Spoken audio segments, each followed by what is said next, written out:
नमस्कार दोस्तों, क्या आप जानते हैं कि सिल्वर किस हिंदुस्तानी जासूस का नाम था जिसने 5 देशों के लिए जासूसी की थी? रावण के कौन से जासूस श्री राम ने छोड़ दिए थे और क्यों? कौन सी जासूसी किताबें आपको पढ़नी चाहिए जो अंग्रेजी में है, और जासूसी का एक एक कदम जो ले जाएगा आपको जासूसी की मंजिल तक। आइए चलते हैं। मीर बोस की किताब silver the spy who fooled the Nazis, इस किताब में लिखा है कि भगत राम तलवार को लोग रहमत खान के नाम से भी जानते थे, लेकिन जो नाम सबसे ज्यादा चर्चित था वो सिल्वर था। इसमें सेकंड वर्ल्ड वॉर के कई जासूसी किस्से पढ़ने को मिल जाएंगे। भगत राम दावा करते थे कि वो 5 देशों के लिए जासूसी किया करते थे। उन्होंने नेताजी की मदद की थी। उनकी पूरी कहानी अगले एपिसोड में मिलेगी। अब पेश है सबक जासूसी के। पिछले एपिसोड में हम कहाँ थे? घर पर किसी अपने की जासूसी कर रहे हैं तो सोच कर आए कि आप उस कमरे में, उस दरवाजे के किनारे पर क्यों खड़े हैं, या उस व्यक्ति के साथ एक ही कमरे में क्यों हैं। आगे ऐसा लगे जैसे आपकी बालीक हो गई है। फर्श पर झुक कर ढूंढ रहे हैं, चाहे आप कुछ और खोज रहे हो, या शायद आप तहखाने में हैं क्योंकि आप अपने कपड़े तह कर रहे हैं और वहां की बातें चुपचाप सुन रहे हैं। अगर आप फिल्म थिएटर में जासूसी करते हुए पकड़े जाते हैं तो पहले से 2 टिकट खरीद कर रखे और कहे कि आप दोस्त का इंतजार कर रहे हैं जो आया ही नहीं। आपका बहाना जितना आम और बोर होगा उतना ही अच्छा। पैरों में ऐसे जूते पहने हैं जिनमें रबर के तलवे हो, जो हल्के और बेआवाज हो। जूतों को पहले परख ले। घर पर तो नंगे पैर चलना सबसे अच्छा रहेगा। हौले से चले, पंजों के बल चले, कम से कम शोर करे। जासूसी किताबें पढ़े, फिल्में देखे। जो पेशेवर जासूस है रोजाना कुछ जासूसी करते हैं, उन उस्तादों से सीखे। उनसे सीखे कि कौन सी तकनीक बढ़िया काम करती है, कौन सी नहीं। इन्हें देखें: detective Harriet, Nancy Drew, the Hardy Boys, James Bond की कोई भी फिल्म, the Bourne Trilogy, Alias, Rear Window, डिस्टर्बिया।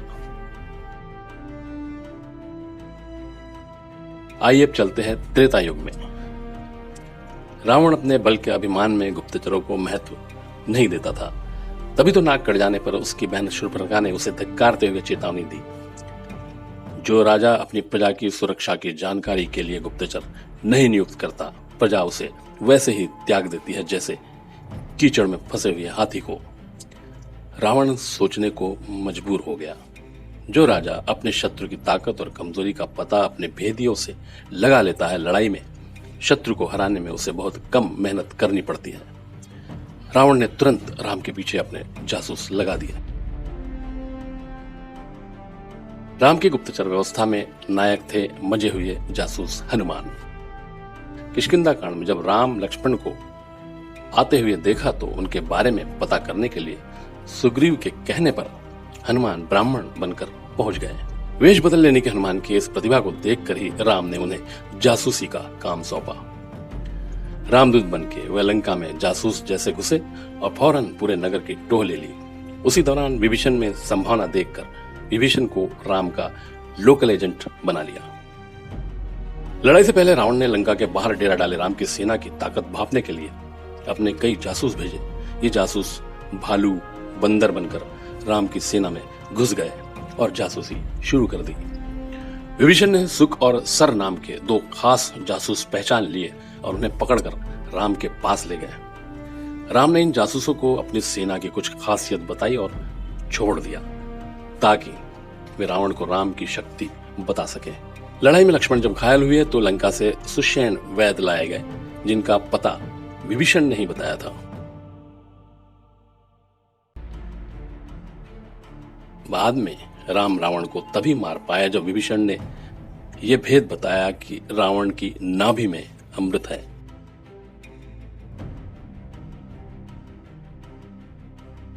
लेकिन अयोध्या में राजा बनने पर भद्रमुख नाम के जासूस ने जो सूचना दी, उससे राम के जीवन में भूचाल आ गया।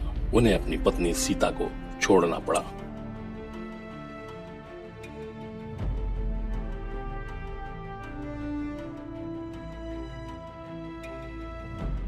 अगले सबक, आप पकड़े जाएंगे या नहीं ये देखने के लिए अपने असली लक्ष्य की जासूसी करने के बजाय अपने किसी दोस्त की जासूसी करने का अभ्यास कर सकते हैं। पकड़े जाते हैं तो खुद से पूछे कि अगली बार बचने के लिए आप और क्या कर सकते हैं। अपनी ताकत और कमजोरी को जानना होगा और पहले अनुभव से मिले सबक को लागू करना होगा।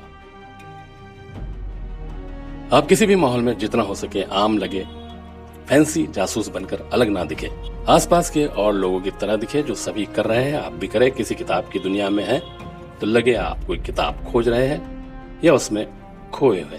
अगर आप आइसक्रीम की दुकान पर है और आइसक्रीम का मजा न ले रहे हो तो आप अलग दिखेंगे।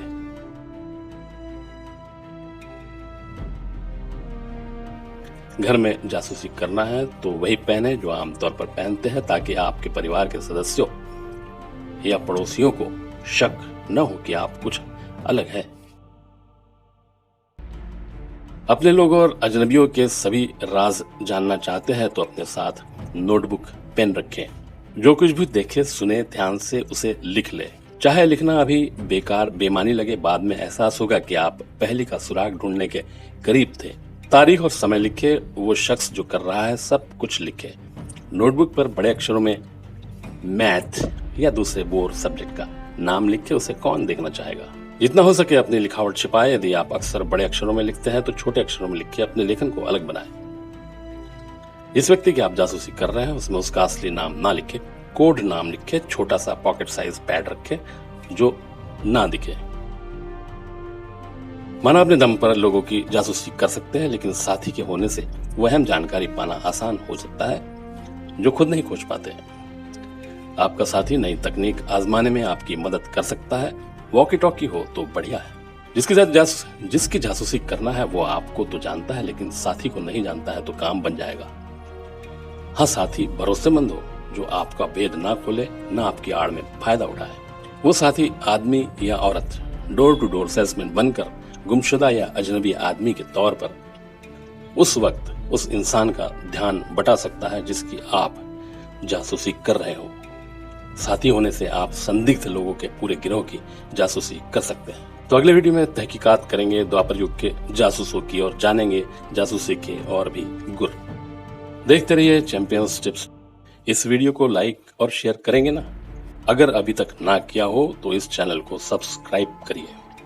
आगे और रोमांचक वीडियोस आपको मिलने वाले हैं। खुश रहिए, जासूसी करते रहिए।